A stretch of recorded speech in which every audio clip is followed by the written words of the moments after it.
Hello students, RG studio channel में आपका हार्दिक स्वागत है। मेरा नाम राहुल है, मैं एक टीचर हूँ। इस वीडियो में मैं आपको इन्वायरमेंटल साइंस पर्यावरण अध्ययन से संबंधित महत्वपूर्ण 30 प्रश्नों की जानकारी देने जा रहा हूँ, जो कि विभिन्न कॉम्पिटिटिव एग्जाम जैसे कि UP TET, Uttarakhand TET, CTET और सभी स्टेट्स के लिए होने वाले TET exams, TGT, PRT, Tata institute of social sciences के एमए और अदर कोर्सेज के लिए entrance exam, SSC, railway, IAS, PCS, BSc, MSc, environmental science के लिए जो एंट्रेंस एग्जाम होते हैं और अदर कॉम्पिटिटिव एग्जाम जिसमें कि ईवीएस और जीके के संबंधित क्वेश्चंस आते हैं, उन सभी के लिए वीडियो बहुत अधिक उपयोगी है। और जो कैंडिडेट्स विभिन्न कॉम्पिटिटिव एग्जाम्स की तैयारी कर रहे हैं और इसके लिए ऑनलाइन कोचिंग ज्वाइन करना चाहते हैं, इंपॉर्टेंट क्वेश्चन के पीडीएफ नोट्स लेना चाहते हैं, वो 9411513974 पे व्हाट्सअप कर सकते हैं। और कॉम्पिटिटिव एग्जाम्स की तैयारी के लिए एक व्हाट्सएप ग्रुप बना रखा है, जिसका लिंक आपको डिस्क्रिप्शन बॉक्स में मिल जाएगा। चैनल को सब्सक्राइब अवश्य कर लें ताकि इंपोर्टेंट क्वेश्चन के वीडियोज मिलते रहें और विभिन्न जॉब्स और एडमिशंस के लिए जो नए अपडेट्स आते हैं उसकी जानकारी मिलती रहे। वीडियो को लाइक, शेयर और कमेंट जरूर कीजिएगा। पहला क्वेश्चन है, पारिस्थितिकी शब्द को सर्वप्रथम प्रतिपादित करने का श्रेय किसको जाता है? पारिस्थितिकी शब्द को सबसे पहले प्रतिपादित किसने किया? यहाँ पे करेक्ट आंसर है रीटर को। पारिस्थितिकी शब्द को सर्वप्रथम प्रतिपादित करने का श्रेय रीटर को जाता है। नेक्स्ट क्वेश्चन है, पारिस्थितिकी निम्नलिखित के बीच पारस्परिक संबंधों का अध्ययन है। पारिस्थितिकी निम्नलिखित के बीच पारस्परिक संबंधों का अध्ययन है। ऑप्शन है जीव और वातावरण, मनुष्य और वन, मृदा और जल, पति और पत्नी। सही उत्तर है जीव और वातावरण। पारिस्थितिकी जीव और वातावरण के बीच पारस्परिक संबंधों का अध्ययन है। नेक्स्ट क्वेश्चन है, स्व पारिस्थितिकी ऑटो इकोलॉजी का अभिप्राय है। स्व पारिस्थितिकी ऑटो इकोलॉजी का अभिप्राय क्या है? सही उत्तर है व्यक्तिगत जीवधारी का पारिस्थितिक अध्ययन। व्यक्तिगत जीवधारी का पारिस्थितिक अध्ययन स्व पारिस्थितिकी ऑटो इकोलॉजी का अभिप्राय है। नेक्स्ट क्वेश्चन है, पारिस्थितिक तंत्र इकोसिस्टम शब्दावली किसने प्रस्तुत की थी? पारिस्थितिकी तंत्र इकोसिस्टम शब्दावली टेंसले के द्वारा प्रस्तुत की गई है। नेक्स्ट क्वेश्चन है, निम्नलिखित में से कौन सा एक परितंत्र शब्द का सर्वोत्कृष्ट वर्णन है? यहाँ पे बताना है कौन सा ऑप्शन है जो कि परितंत्र शब्द का सर्वोत्कृष्ट वर्णन है।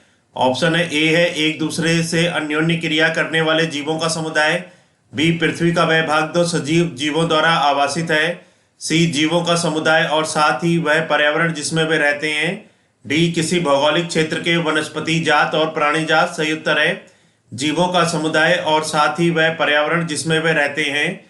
जीवों का समुदाय और साथ ही वह पर्यावरण जिसमें वे रहते हैं परितंत्र शब्द का सर्वोत्कृष्ट वर्णन है। नेक्स्ट क्वेश्चन है, पारिस्थितिकी तंत्र के दो घटक कौन कौन से हैं? पारिस्थितिकी तंत्र के दो घटक कौन कौन से हैं? ऑप्शन है खरपतवार और सूक्ष्म जीव, जैविक और अजैविक, पौधे और प्रकाश, पौधे और जीव। सही उत्तर है जैविक और अजैविक।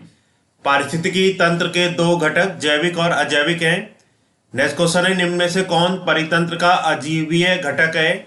कौन सा परितंत्र का अजीवीय घटक है? ऑप्शन है जीवाणु, क्लारेला, जल, मानव। सही उत्तर है जल। जल परितंत्र का अजीवीय घटक है। नेक्स्ट क्वेश्चन है, किसी पारिस्थितिकी तंत्र में ऊर्जा का प्रवाह के बारे में कौन सी श्रृंखला सही है? पारिस्थितिक तंत्र में ऊर्जा का प्रवाह के बारे में कौन सी श्रृंखला सही है? तो सही उत्तर है इसका उत्पादक, उपभोक्ता, अपघटक। पारिस्थितिकी तंत्र में ऊर्जा का प्रवाह के बारे में जो श्रृंखला सही है वो है उत्पादक, उपभोक्ता, अपघटक। पारिस्थितिकी तंत्र में जो ऊर्जा का प्रवाह होता है वो उत्पादक, उसके बाद उपभोक्ता और उसके बाद अपघटक, तो ये श्रृंखला सही है। नेक्स्ट क्वेश्चन है, खाद्य श्रृंखला फूड चेन बनती है। खाद्य श्रृंखला फूड चेन कैसे बनती है? सही उत्तर है इसका उत्पादकों, उपभोक्ताओं एवं अपघटकों से। खाद्य श्रृंखला जो होती है फूड चेन, ये उत्पादकों, उपभोक्ताओं एवं अपघटकों से बनती है। नेक्स्ट क्वेश्चन है, किसी श्रृंखला में प्राथमिक उपभोक्ता होते हैं। किसी श्रृंखला में प्राथमिक उपभोक्ता कौन होते हैं? ऑप्शन है उत्पादक, शाकाहारी, मांसाहारी, अपघटक। सही उत्तर है शाकाहारी। किसी श्रृंखला में प्राथमिक उपभोक्ता शाकाहारी होते हैं। नेक्स्ट क्वेश्चन है, किसी परितंत्र में उत्पादकों का कार्य होता है। किसी परितंत्र में उत्पादकों का कार्य क्या होता है? ऑप्शन ए कार्बनिक यौगिकों को कार्बनिक यौगिकों में बदलना, बी सौर ऊर्जा को पकड़ना एवं इसे रासायनिक ऊर्जा में बदलना, सी रासायनिक ऊर्जा को काम में लाना, डी ऊर्जा को मुक्त करना। सही उत्तर है सौर ऊर्जा को पकड़ना एवं इसे रासायनिक ऊर्जा में बदलना। किसी परितंत्र में उत्पादकों का जो कार्य होता है वो सौर ऊर्जा को पकड़ना एवं इसे रासायनिक ऊर्जा में बदलना। नेक्स्ट क्वेश्चन है, परितंत्र में ऊर्जा का प्राथमिक या मुख्य स्रोत होता है? परितंत्र में ऊर्जा का प्राथमिक या मुख्य स्रोत कौन होता है? सही उत्तर है सूर्य का प्रकाश। किसी परितंत्र में ऊर्जा का प्राथमिक या मुख्य स्रोत सूर्य का प्रकाश होता है। नेक्स्ट क्वेश्चन है, किसी परितंत्र में सबसे बड़ी संख्या होती है? किसी परितंत्र में सबसे बड़ी संख्या किसकी होती है? ऑप्शन है प्राथमिक उत्पादकों की, प्राथमिक उपभोक्ताओं की, द्वितीयक उपभोक्ताओं की, अपघटनकर्ताओं की। सही उत्तर है प्राथमिक उत्पादकों की। किसी परितंत्र में सबसे बड़ी संख्या प्राथमिक उत्पादकों की होती है। नेक्स्ट क्वेश्चन है, वायु एवं जल की क्रिया द्वारा भूमि का हटाव कहलाता है। वायु एवं जल की क्रिया द्वारा भूमि का हटाव क्या कहलाता है? ऑप्शन है अपरदन, जीवाश्म भवन, कैल्सी भवन, लवण भवन। सही उत्तर है अपरदन। वायु एवं जल की क्रिया द्वारा भूमि का हटाव अपरदन कहलाता है। वायु एवं जल की क्रिया के द्वारा जो भूमि का हटाव होता है उसको अपरदन कहते हैं।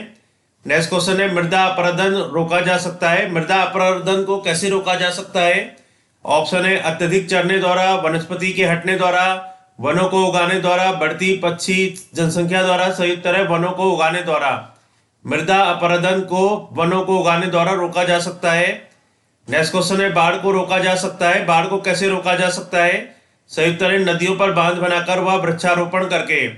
नदियों पर बांध बनाकर व वृक्षारोपण करके बाढ़ को रोका जा सकता है। नेक्स्ट क्वेश्चन है, मुख्यतः मैंग्रोव वाले ज्वारीय वन कहाँ पाए जाते हैं? मुख्यतः मैंग्रोव वाले ज्वारीय वन कहाँ पाए जाते हैं? सही उत्तर है सुंदरवन डेल्टा। मुख्यतः मैंग्रोव वाले ज्वारीय वन सुंदरवन डेल्टा में पाए जाते हैं। नेक्स्ट क्वेश्चन है, मैंग्रोव वनस्पति का मुख्य घटक है? मैंग्रोव वनस्पति का मुख्य घटक कौन सा है? सही उत्तर है राइजोफोरा। राइजोफोरा मैंग्रोव वनस्पति का मुख्य घटक है। नेक्स्ट क्वेश्चन है, समुद्र के किनारे की वनस्पति कहलाती है?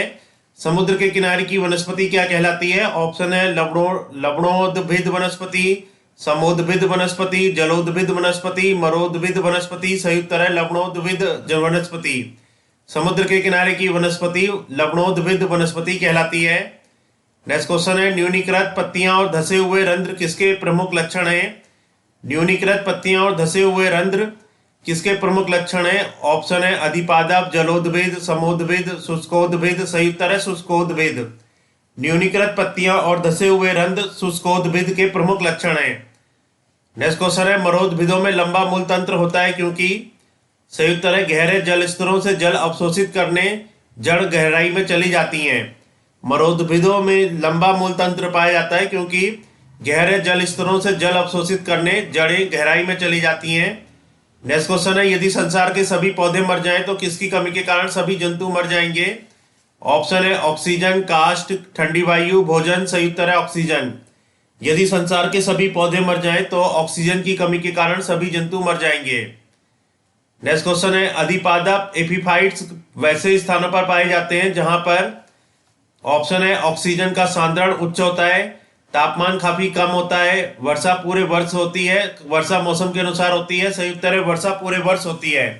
अधिपादप एपीफाइट्स वैसे स्थानों पर पाए जाते हैं जहां पर वर्षा पूरे वर्ष होती है।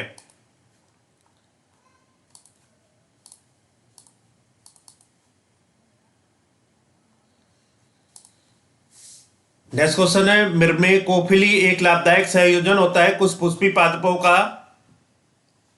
ऑप्शन है जीवाणुओं के बीच, विषाणुओं के बीच, चींटियों के बीच, माइकोप्लाज्मा के बीच। सही उत्तर है चींटियों के बीच। मिर्मेकोफिली एक लाभदायक संयोजन होता है कुछ पुष्पी पादपों का चींटियों के बीच। नेक्स्ट क्वेश्चन है, संसार का सबसे बड़ा परितंत्र है? संसार का सबसे बड़ा परितंत्र कौन सा है? ऑप्शन है घास स्थल, बड़ी झीलें, सागर, वन। सही उत्तर है सागर। सागर संसार का सबसे बड़ा परितंत्र है। सागर या समुद्र जो होता है संसार का सबसे बड़ा परितंत्र है।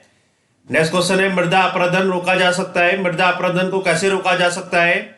ऑप्शन है अति चराई द्वारा, वनस्पति उन्मूलन द्वारा, वन रोपण द्वारा, पक्षी संख्या में वृद्धि द्वारा। सही उत्तर है वन रोपण द्वारा। वन रोपण द्वारा मृदा अपरदन को रोका जा सकता है। नेक्स्ट क्वेश्चन है, जब हम बकरी का मांस खाते हैं तब हम? ऑप्शन है प्राथमिक उपभोक्ता है, द्वितीयक उपभोक्ता है, तृतीयक उपभोक्ता है। इनमें से कोई नहीं। सही उत्तर है द्वितीयक उपभोक्ता है। जब हम बकरी का मांस खाते हैं तो हम द्वितीयक उपभोक्ता है। नेक्स्ट क्वेश्चन है, सौर ऊर्जा किससे प्राप्त होती है? ऑप्शन है चंद्रमा, समुद्र, सूर्य, हवा। सही उत्तर है सूर्य। सौर ऊर्जा सूर्य से प्राप्त होती है। नेक्स्ट क्वेश्चन है खाद्य श्रृंखला से अभिप्राय है इनमें से किसके द्वारा ऊर्जा अंतरण।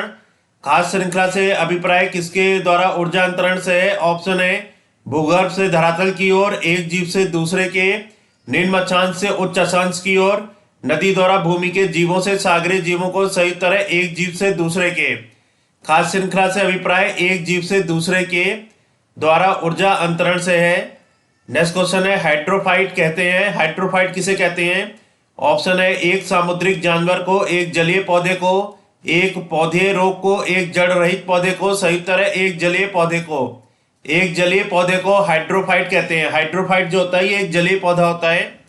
इस वीडियो में पर्यावरण अध्ययन से संबंधित 30 महत्वपूर्ण प्रश्न बताए गए हैं जो कि विभिन्न कॉम्पिटिटिव एग्जाम जैसे कि UP TET, Uttarakhand TET, CTET, TGT, PRT, Tata institute of social sciences के लिए एमए और अदर कोर्सेज के लिए entrance exam, SSC, railway, IAS, PCS और अदर कॉम्पिटिटिव एग्जाम जिसमें कि पर्यावरण अध्ययन से संबंधित क्वेश्चन आते हैं उन सभी के लिए वीडियो बहुत अधिक उपयोगी है। और जो कैंडिडेट्स विभिन्न कॉम्पिटिटिव एग्जाम्स की तैयारी कर रहे हैं और इसके लिए इंपॉर्टेंट क्वेश्चन की पीडीएफ नोट से लेना चाहते हैं, ऑनलाइन कोचिंग ज्वाइन करना चाहते हैं, वो 9411513974 पे व्हाट्सअप कर सकते हैं। और कॉम्पिटिटिव एग्जाम्स की तैयारी के लिए एक व्हाट्सएप ग्रुप बना रखा है जिसका लिंक आपको डिस्क्रिप्शन बॉक्स में मिल जाएगा।